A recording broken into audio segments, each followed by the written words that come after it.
Tapos na. Naraspa ka na.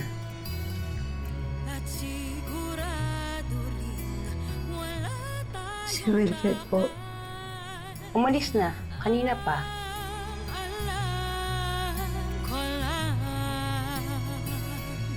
Ang pinipili ko'y ikaw at walang iba.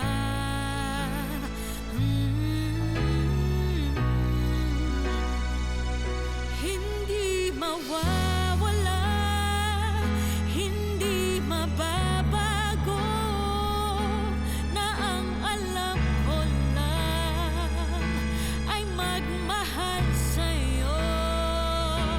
Nahihirapan man, kahit nasasaktan,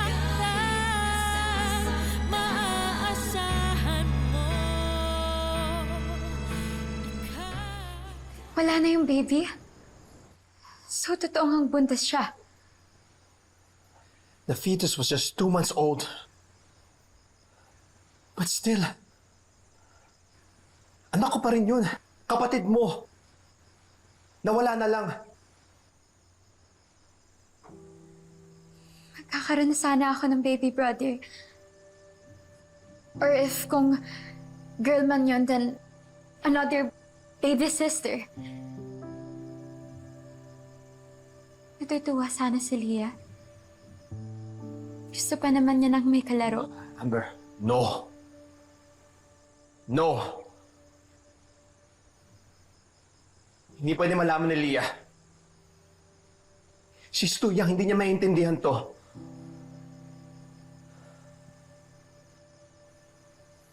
If only naniwala lang sana ako agad eh. We could have saved the baby. Dad, how? I don't know. I don't know. I could have been careful with Lorena. Iningatan ko, sinabi ko sa kanya yung ginawa ko para hindi siya ma-stress. Para hindi siya maapektuhan sa pagbubuntis niya. I don't know. Dad, I have to admit, nagduda rin ako sa pagpupuntis niya. But, how can we not doubt Dad? She has been lying to all of us. Siya yung hindi naging totoo. Siya yung mali from the start. Pero bakit ganun, Dad? Bakit nagigilty din ako?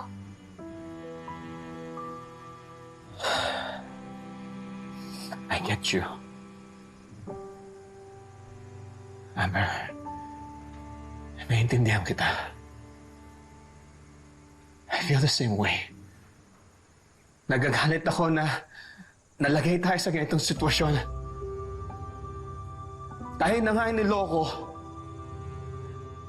Tayo pa'y nawalan ng bagong family member. Tapos, tayo pa'y nakakaramdam ng guilt. Tapos, tayo pa'y may kasalanan. It's so confusing, Dad. I hate her. But at the same time, I would have loved that baby. Gusto kong maparusahan yung babaeng yan, pero not the baby.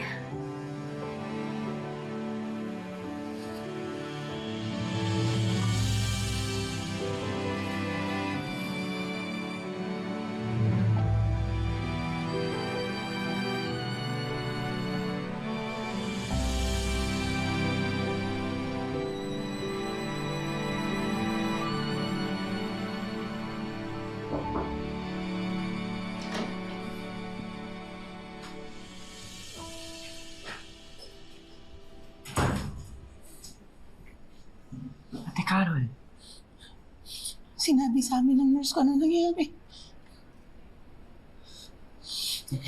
Wala na pala yung pamangkin ko, ate.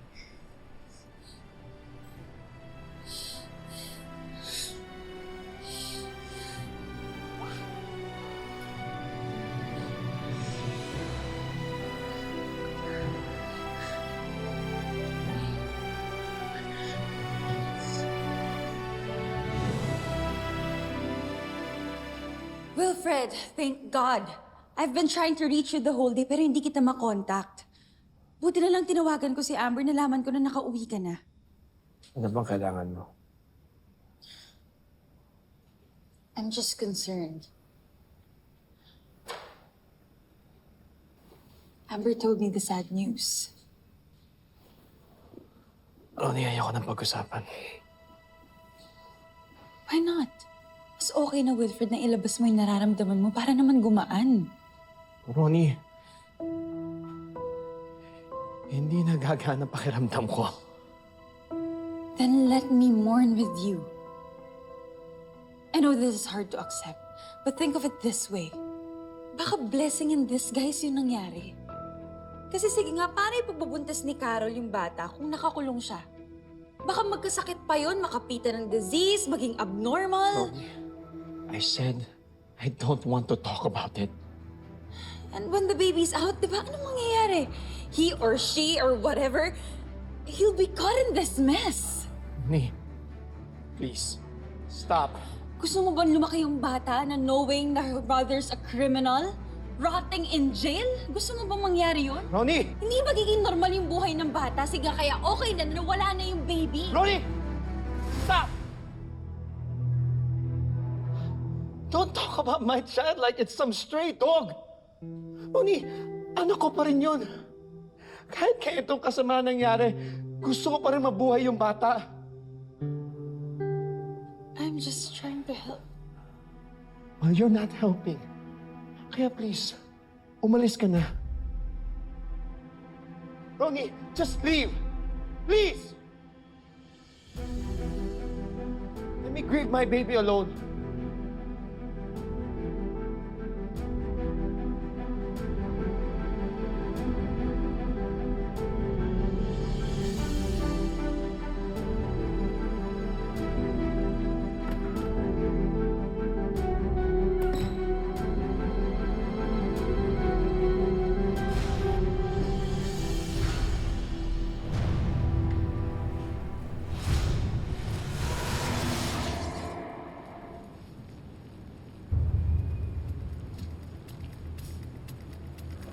Domingo, right?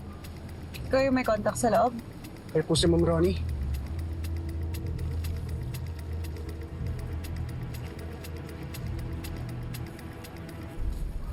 Sabihin mo sa contact mo sa loob. Ilagay ito sa inumin ni Carolina Aston. Para saan to, ma'am? Wala. Para sa baby niya.